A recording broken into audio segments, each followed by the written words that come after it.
Здравствуйте! В эфире программа «Клуб главного редактора». И с вами я, главный редактор «Правда.ру» Инна Новикова. И сегодня мы в гостях в представительстве Республики Ингушетии, в гостях у главы Республики Ингушетии Юнусбека Евкурова.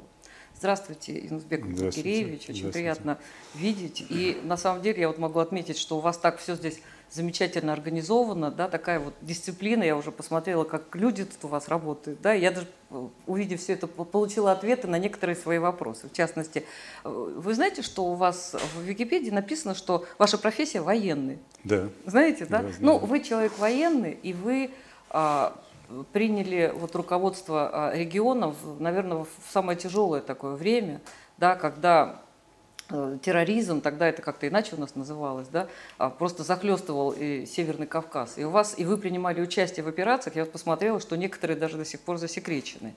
И за, в общем-то, короткое время сейчас в республике, ну, все спокойно.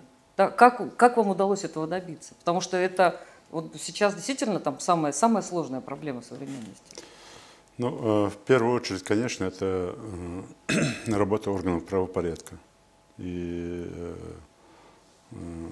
вообще, в первую очередь, Федеральной службы безопасности. Почему? Потому что они, как отвечающие за борьбу с терроризмом, с экстремизмом, провели довольно серьезную работу для того, чтобы все-таки покончить с этим злом на нашей территории, на территории Республики Ингушетия.